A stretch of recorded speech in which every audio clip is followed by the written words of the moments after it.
বিচার ন্যায় বিচারের জায়গায় নেই। অনেক ক্ষেত্রেই বিচার চলে যাচ্ছে মবের হাতে। সত্যিকার মানুষের ন্যায় বিচার পেতে হলে আগে মব তৈরি করো, তাহলে পেতে হবে। কোথাও কোথাও অন্যায় শিকার হচ্ছে, আমার জমি দখল হয়ে যাচ্ছে, মব তৈরি করতে পারলে, তাকে অমুকের দোষর প্রমাণ করতে পারলে, তাইলে যদি কিছু পারা যায়। এইটা যদি হয় রাষ্ট্র, এই রাষ্ট্র তার নতুন যাত্রা তো দূরের কথা, আবারও বলি টিকে থাকার যে লক্ষণগুলো সেগুলো হারাতে বসেছে বলেই আবারও চিহ্নিত করতে হবে। কারণ রাষ্ট্র ধারণার আপনি হাজার বছরের ইতিহাস দেখেন, এটা অত্যন্ত গুরুত্বপূর্ণ প্রশ্ন। দ্বিতীয় প্রশ্ন হচ্ছে, আমরা লড়াই করেছিলাম সংস্কারের জন্য, এবং এইটা বাংলাদেশের ইতিহাসের অত্যন্ত গুরুত্বপূর্ণ বিষয়। বিএনপি বড় পার্টি, দেশে কয়েকবার ক্ষমতায় ছিল, এগুলো আমরা সবাই জানি।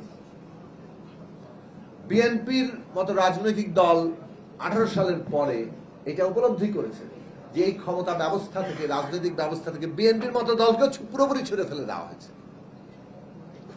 এইটার মধ্যে আর কোনো জায়গা নেই, এই রাষ্ট্র এভাবে চলবে না।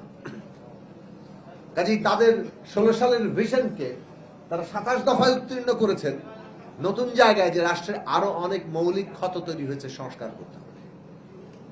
যে সংস্কার নিয়ে আমরা তুলনামূলকভাবে আকারের ছোট দলগুলো অনেকদিন ধরে, আমাদের প্রতিষ্ঠাকাল থেকে আমরা কাজ করছি, কিন্তু এটা তো তখনও জাতীয় প্রশ্ন হয়নি।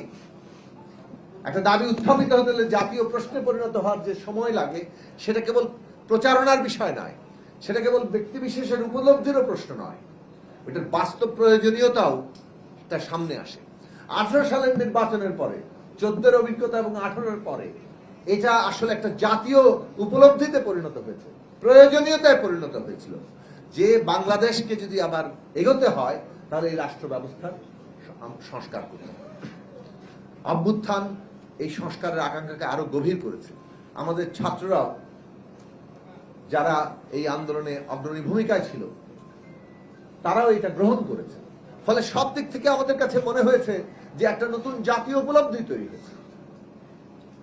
কিন্তু এই দুঃখজনক ব্যাপার দাঁড়ালো যে অভ্যুত্থানের পরে সংস্কারের আকাঙ্ক্ষা তৈরি হয়েছে, কিন্তু যখন নির্বাচনের প্রসঙ্গটা বলা হলো, তখন অনেকেই নির্বাচন আর সংস্কারকে একটা মুখোমুখি দাঁড় করিয়ে দিতে চাইলেন। মনে হলো যেন নির্বাচনটা খুব খারাপ বিষয়, আমরা এই সংস্কার করে ফেলতে পারবো। এবং এই চিন্তা আসলো কিছুটা কতগুলো ধারণা থেকে, এবং সেই ধারণা, অনুমান পরবর্তীতে এখন এসে আমরা বুঝতে পারছি এগুলো আসলে রাজনৈতিক স্বার্থ।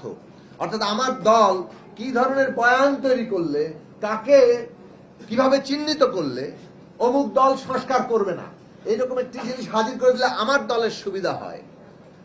এই রাজনৈতিক প্রতিদ্বন্দ্বিতা শুরু হলো, যেখানে বাংলাদেশে একটা জাতীয় ঐক্য রক্ষা করা এই ট্রানজিশনের সবচেয়ে বড় কাজ ছিল। জাতীয় ঐক্য ছাড়া এই ট্রানজিশন করতে পারবে না। সবাই জানে পতিত ফ্যাসিস্টরা সাবোটাজ করতে চাইছে, পতিত ফ্যাসিস্টরা অভ্যুত্থানকে ধ্বংস করতে চাইবে, এটা সবারই জানা আছে।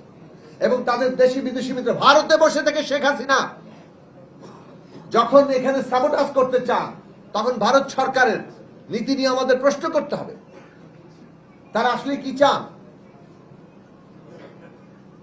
কাজে এইটা খুবই স্বাভাবিক তো, এবং এটার বিরুদ্ধে আমরা আন্দোলনকারী শক্তিসমূহ যারা নতুন ভাবে পুরো রাষ্ট্রের পুনর্গঠন করতে চাইছি, মেরামত করতে চাইছি, সংস্কার করতে চাইছি, রূপান্তর করতে চাইছি, নতুন বন্দোবস্ত প্রতিষ্ঠা করতে চাইছি, তাদেরকে তো ঐক্যবদ্ধ থাকতে হবে।